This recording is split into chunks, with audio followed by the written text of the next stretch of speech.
വയനാട് മേപ്പാടിയിൽ കാട്ടാന ആക്രമണത്തിൽ മരിച്ച അറുമുഖന്റെ മൃതശരീരം പോസ്റ്റ്മോർട്ടത്തിന് ശേഷം അല്പസമയത്തിനകം വീട്ടിലേക്ക് എത്തിച്ചിരിക്കുന്നു.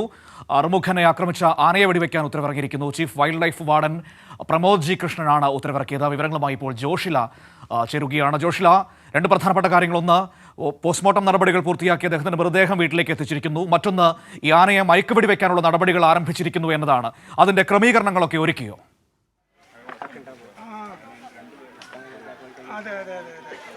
തീർച്ചയായും മനു, അതിൻ്റെ ക്രമീകരണങ്ങളൊക്കെ തന്നെ ഒരുക്കി കഴിഞ്ഞു. കുങ്കി ആനകളെ ഇവിടേക്ക് കൊണ്ടുവന്നിട്ടുണ്ട്. ആനയെ മയക്കുവെടി വെക്കാനുള്ള ഉത്തരവ് chief wildlife warden Pramod G Krishna ഇറക്കിയിട്ടുണ്ട്. എന്തായാലും കുങ്കി ആനകളെ ഈ പരിസരത്തേക്ക് എത്തിച്ചു കഴിഞ്ഞു. അതുപോലെ തന്നെ ഫോറസ്റ്റ് ഉദ്യോഗസ്ഥർ ആനയെ കാട്ടിലേക്ക് തുരത്താനുള്ള ശ്രമം തുടരുകയാണ്. ആദ്യഘട്ടത്തിൽ കുങ്കികളെ വെച്ച് കാട്ടാനകളെ കാട്ടിലേക്ക് തുരത്താനുള്ള ശ്രമം നടത്തും. അത് വിഫലമായാൽ മാത്രമേ മയക്കുവെടി വെച്ച് പിടികൂടുകയുള്ളൂ. എന്തായാലും അത്തരത്തിൽ പെട്ടെന്നുള്ള നടപടികൾ എടുക്കാനുള്ള തീരുമാനം സർക്കാരിൻ്റെ ഭാഗത്തു നിന്നും ഉണ്ടായിട്ടുണ്ട്. അതുപോലെ തന്നെ മരിച്ച അറുമുഖൻ്റെ കുടുംബത്തിന് 5 ലക്ഷം രൂപ ഇന്ന് തന്നെ കൈമാറാനുമുള്ള തീരുമാനമായിട്ടുണ്ട് എന്നുള്ളതാണ് അറിയാൻ സാധിച്ചിട്ടുള്ളത്. എന്തായാലും അറുമുഖൻ്റെ വീട്ടിലാണുള്ളത്. അറുമുഖൻ്റെ വീട്ടിലേക്ക് മൃതദേഹം എത്തിച്ചു കഴിഞ്ഞു. അല്പസമയത്തിനകം സംസ്കാര ചടങ്ങുകൾ ആരംഭിക്കും.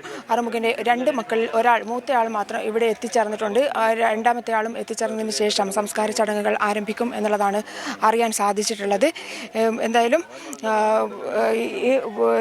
ഈ ഒരു പ്രദേശം എന്ന് പറയുന്നത് പല സമയങ്ങളിലായി കഴിഞ്ഞ 2 ആഴ്ച കാലമായി കാട്ടാനകൾ ഇറങ്ങിക്കൊണ്ടിരിക്കുന്ന സ്ഥലമാണ്. അതുപോലെ തന്നെ മറ്റ് വന്യജീവി ശല്യങ്ങളടക്കം ഉണ്ട്. അതുകൊണ്ട് തന്നെ ഇത്തരത്തിൽ വന്യജീവി മനുഷ്യ സംഘർഷം ഇല്ലാതാക്കാനുള്ള എല്ലാ സത്വര നടപടികളും സ്വീകരിക്കണം എന്നുള്ളതായിരുന്നു നാട്ടുകാരുടെയും ഈ കോളനി നിവാസികളുടെയും. 17ലധികം കുടുംബങ്ങൾ ഈ ഒരു പരിസരത്ത് തന്നെ താമസിക്കുന്നുണ്ട്. 3 എസ്റ്റേറ്റുകളുടെ മധ്യത്തിലായിട്ടാണ് ഈ ഒരു സ്ഥലം വരുന്നത്. ഇവിടെ നിരന്തരമായി വന്യജീവി സംഘർഷം ഉണ്ടായിക്കൊണ്ടിരിക്കുന്ന സ്ഥലമാണ്. എന്നാൽ പോലും ഇതുവരെ കാട്ടാന ഇത്തരത്തിൽ ഒരാളെ കൊന്ന അനുഭവം ഇവിടെ ഈ പ്രദേശത്തുകാർക്കുണ്ടായിട്ടില്ല. അതേസമയം തന്നെ കഴിഞ്ഞ 10 വർഷത്തിനിടയിൽ മേപ്പാടിയിൽ 8 പേരുടെ ജീവനാണ് കാട്ടാന എടുത്തിട്ടുള്ളത്. അതുകൊണ്ട് തന്നെ ഈ ഭാഗത്തിലേക്കുള്ള കാട്ടാനകളുടെ വരവിനെ തടയാനായി ഫെൻസിംഗ് അടക്കം കൃത്യമായി പാലിക്കണം എന്നുള്ളതും അത്യന്താധുനിക സുരക്ഷാ ക്രമീകരണങ്ങൾ ഏർപ്പെടുത്തണം എന്നുള്ളതും നാട്ടുകാരുടെ ആവശ്യമായിരുന്നു. ഇന്ന് മേപ്പാടി റേഞ്ച് ഓഫീസറുടെ നേതൃത്വത്തിൽ നടന്ന സർവകക്ഷി യോഗത്തിലും ഈ ആവശ്യമാണ് ഉയർന്നത്. ഈ ആവശ്യങ്ങൾ ഓരോന്നായി അംഗീകരിക്കും എന്നും പെട്ടെന്ന് തന്നെ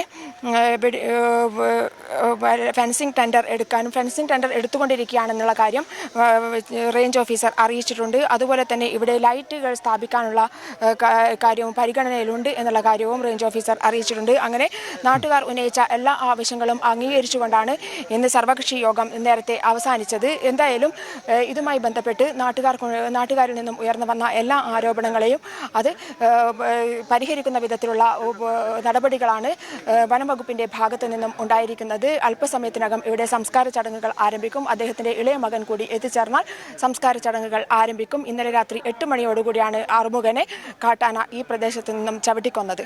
മനു.